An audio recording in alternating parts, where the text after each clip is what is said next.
Nice, nice.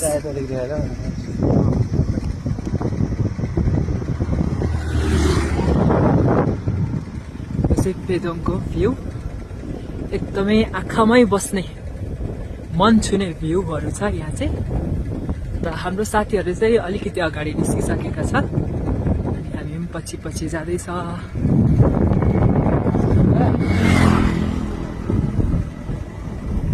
Road पनि कस्तो मजाको, कस्तो शान्ति। यतिको चाहिँ हाम्रोतिर पनि भयो भने अति उत्तम हुनेछ। आजको राइड चाहिँ हामी बिहान भख कति त्यस्तै 10 साढे 10मा साथीहरू घरमा भेला भएको थियो। तर त्यस्तै आज व्रत पनि भएको कारणले नुहाउँदा ओर्दा पूजापाठ गर्दाखेरि अलिकति लेट चाहिँ भइदिइहाल्यो। तर पनि हामीले यहाँसम्म चाहिँ कभर गर्न सफल भइरहेका छौँ। अन्त अझै कति डिस्टेन्स हामीले कभर गर्ने त्यो अहिले तपाईँहरूले थाहा पाउनुहुन्छ। हेर्दै जाउँ, हामीसँग बसिराख्नुहोस्। हामी चाहिँ पेट्रोल पम्प रहेछ यहाँनिर।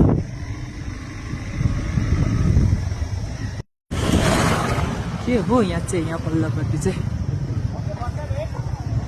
पेदोङ रहेछ। बाटो चाहिँ कच्चा रहेछ एकदम यहाँको चाहिँ।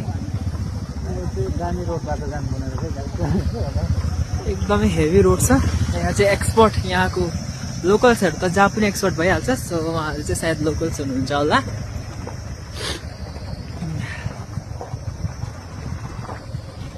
यहाँ माथि चाहिँ बाटो थिएछ सायद, इन्कम्प्लिट होला त्यो पनि। बाटो खत्तमै छ यहाँको।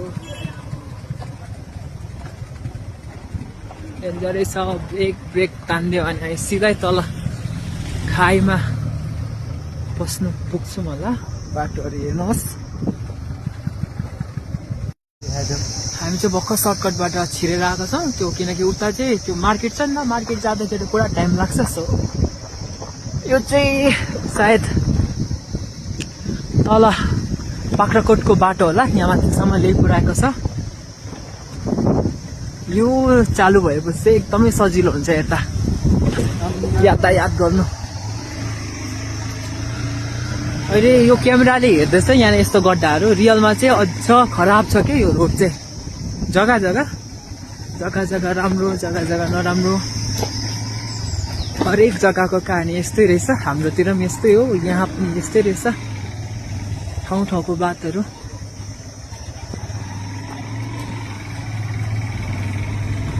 सायद प्ले ग्राउन्ड होला, स्कुल एन्ड प्ले ग्राउन्ड। आज सायद छुट्टी हो कि गुरु नानक जयन्तीले गर्दा। हामी यहाँ हेर्नुहोस् स्कुलै हो सायद। जतिसम्म माथि गुम्बा पनि रहेछ सानो, यहाँको गुम्बा होला त्यो चाहिँ।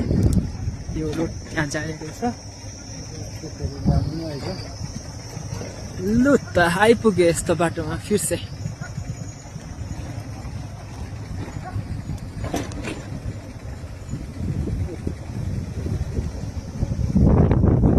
साँझ पर्दैछ। हाम्रो डेस्टिनेसन स्टिल गोइङ अन।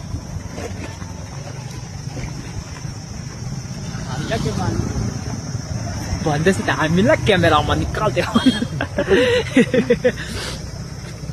सानो वाटर क्रसिङ रहेछ यहाँ चाहिँ, साइड चाहिँ निकालेर। त्यो यता त हुस्तेम पर्तिर लागेको रहेछ, पर्तिर